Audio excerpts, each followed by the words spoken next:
Oran, I think the night I got there is just about getting through. It is, and it's nearly Groundhog Day when you deliver sort of your team talk for nights like this, where you've everything to lose and nothing to gain on nights like tonight, and probably compound it this week by the fact that the Glenavon game is on the Friday night and not the Saturday. So 3 games in 6 days is a tough ask, and with that, it's also a game of chess where you're trying to ensure that you get the result tonight, number one, and not extra time, but number two, then try and make sure that you can protect people who've had a heavy load in the last month. And obviously goals bring confidence, and Ian Parkhill got a good hat-trick tonight. Yeah, it's great for Ian, and pretty much the only instruction I usually give Ian going out is to play like you train, because at training Ian does that all the time and it's non-stop. He's as talented a boy as we have in the squad, and at times on a Saturday I feel he plays within himself, and particularly I think when the first went in tonight, then the shackles come off a bit, and it was great for him, and as I said in there afterwards to everybody, senior hat-tricks are hard to come by, so I'm delighted for him. And looking ahead to Friday night, obviously you've got James McLaughlin back at your disposal. What do you think Glenavon are going to cause? Yeah, it'll be a tough game. It'll be a really tough game, and particularly for both. It's the 3rd and 6th days. So obviously having Skinner and James both away tonight, people were worried about where the goals would come from. So it's great that Ian has weighed in with the goals, but obviously it'll be great to get James back and at it. And do you anticipate any more signings before Friday? Yeah, I do. I hope so.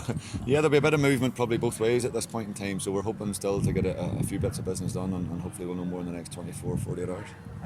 We just seen a stat upstairs from Ben Doherty. I think he's been seven goals, or played a part in 7 of the 8 goals scored this season or something like that. Yeah. He's been a big influence so far. It should be 8 and 9, because there was one at 4-0 on the edge of the 18-yard box he elected to pass, and he should have pumped it. But no, listen, Ben's been really good, and I think the joy of Ben is he's versatile, that we can play him on the right to come in on his left. We've played him central a few games. He finished the game central today, but he gives you a great shift up and down and great energy on the left as well. So it's brilliant, within the squad from that point of view to have that versatility. But more importantly, the game is all about scoring goals and winning games. So to be a creator or a scorer is a big commodity these days, and the amount of assists that he's weighed in with so far and goals has been brilliant. And just the substitution, Stephen Donald, is that just precaution for? Yeah, again we try to wrap up all the old ones and all the ones who struggle with the need for WD-40 and whatever else. So yeah, Stevie would be delighted at me saying that. No, he's kind of he had a wee X sort of from Saturday, got a wee bang on Saturday, so it's one of those. It's the perfect night tonight, where ideally if you can get your game put to bed, ideally 60-65 minutes, because you don't want to go from last Saturday to this Friday night.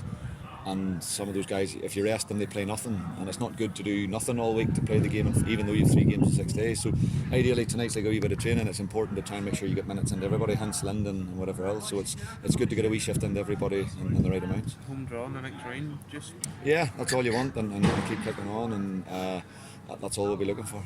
And you've played and managed Dougie. Have you ever seen him come off with a pass like that before? Yeah, I haven't, and people are quick to not, I think, see the qualities that Dougie has, and the pass for Ian's hat-trick was a fantastic ball. Well, Ian, your first hat-trick for Coleraine tonight, you must be delighted. I'm extremely delighted. Didn't think it would take 5 years for me to get my first, but on the plus side, I'm happy that I did. And a great ball by Ben, up for one of your goals, and another one from Dougie. Ben, we had a wee discussion about the penalty, and then he says, "I'll get you a goal back." So very fair dues to him. He stuck by his word, and then Dougie's ball was fantastic as well. So happy with the whole thing. And that's you up and running then for goals this season. Have you set any targets? You always want to just try and better yourself from the year before. Last year was probably one of my lowest tallies, so if I can reach above double figures, I'd be happy this year.